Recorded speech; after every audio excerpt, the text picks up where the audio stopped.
The lens that they have here, everything's 50-50, sharing the work and focusing on all the help that Rasul sallallahu alayhi wasallam did. Now we're talking. And you know it doesn't work. And you know this 50-50 concept. You know it leads to destruction.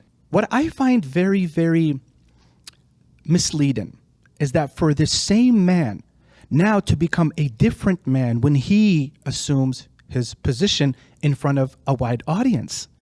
No. I'm not worried at all. I rely on God, Allah. Like a real life practical example that I've witnessed. You'll have somebody talk about, the husband and wife, the lens that they have here, everything's 50-50, sharing the work and focusing on all the help that Rasul sallallahu alayhi wasallam did in the house. Now we're talking. Okay, so they'll focus on that. And I swear to you, they say this in the khutbah, they say these in lectures, and people are cheering, yeah, you know what I mean? Especially the women in the audience. But then I've been to their households. It's a very traditional household. So they're purporting stuff that they don't even have in their own house. So they have a more traditional type of setup, or the wife preparing the food, whatever, et cetera, et cetera. But then they come up on the mimbar and they say these things, you know what I mean? I feel that they're almost catering to that audience to a certain degree, but they're not even really living that themselves. I don't think they really believe that works, or that's a reality. Well, I feel like you're going to drag us into something really, really touchy here. But I think I believe it has to be said. And I believe the time is yesterday, not even today. Yeah. Okay.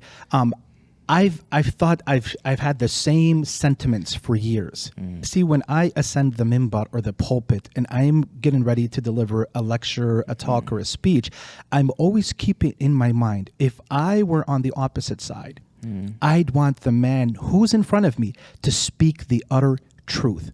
Even if it means hurting my feelings, I want to hear the undiluted, raw, organic truth from this person who's speaking to me, even if he or she might hurt my feelings. Okay? What I mean by that is, this reminds me of the hadith of the Prophet ﷺ, where he says, and all of us, I think, are very familiar with this hadith because it's repeated often. None of you truly have full iman until you love for your fellow brother, sister in Islam what you love for yourself. Okay? And this is, again, where it gets a little bit tricky. We don't want to go down this hole, but we have to. Okay? So when an imam comes up, as you said earlier, they're living a traditional life. There is no need for us to mention names, okay? The wife is at home. She's assuming the traditional role. The kids are at home. And the way they're living, as you said earlier, it's very traditional. The wife is the one who's doing the cooking. The wife who's taking care of the children. She's taking the children to school, or she's homeschooling, and the father's out and about fulfilling his roles. What I find very, very misleading is that for this same man now to become a different man when he assumes his position in front of a wide audience. So now he changes. He becomes, as you mentioned earlier, he becomes now someone different. Now it becomes the 50-50 language. Well, Afwan, you're not applying the 50-50 in your own life, and you know it doesn't work. And you know this 50-50 concept, or this aspiration of the 50-50 agenda, you know it leads to destruction, and you know that it's not going to benefit the family. He knows that deep inside. But again, it's music to the ears. It's tunes to the ears because, again, it's the society we're living in. These expectations have to be met. Everything has to be 50-50. And there's nothing more destructive than applying a 50-50 model to any given marriage. So again, his daughter is not doing none of the above.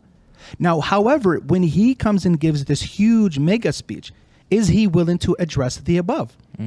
Is he willing to say that, Ya nas, annu hadha aib, this is haram, la yajuz, la yanbaghi, this is not permissible, fear Allah concerning your daughters, and so on and so forth, right? No. Where is the hadith of none of you truly have belief or iman until you love for yourself what you love for your fellow brother in Muslim? This is just one aspect